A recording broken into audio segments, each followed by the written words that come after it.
జయశంకర్ భూపాలపల్లి జిల్లాలో రాజకీయ విమర్శలు మరోసారి వేడెక్కాయి. కాళేశ్వరంలో మంతని మాజీ ఎమ్మెల్యే పుట్ట మధు చేసిన వ్యాఖ్యలపై కాంగ్రెస్ నాయకులు తీవ్ర స్థాయిలో స్పందించారు.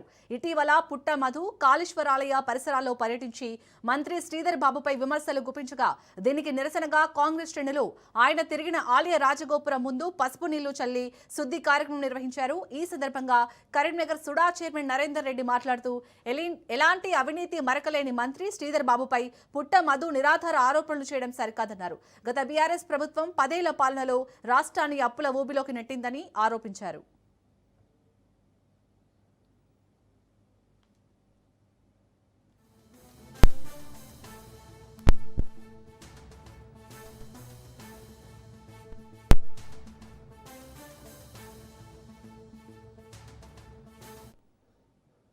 నీతి మరక లేకుండా నిజాయితీకి నిలువుటద్దంగా నిలుస్తున్నటువంటి మంత్రివర్యుల మీద ఒక దుర్మార్గుడు, ఒక అజ్ఞాని, ఒక దౌర్భాగ్యుడు ఇవాళ ఇష్టం వచ్చినట్టు మాట్లాడుతూ ఉన్నాడు.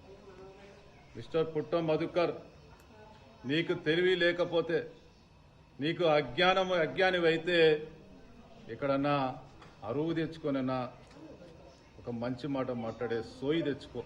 గత 10 సంవత్సరాలుగా ఈ రాష్ట్రాన్ని భ్రష్టు పట్టించి 10 సంవత్సరాలు పాలన చేసి 8 లక్షల కోట్ల అప్పుల పాలు చేస్తే ముఖ్యమంత్రి గారు రేవంత్ రెడ్డి గారు ఏం మాట్లాడారు?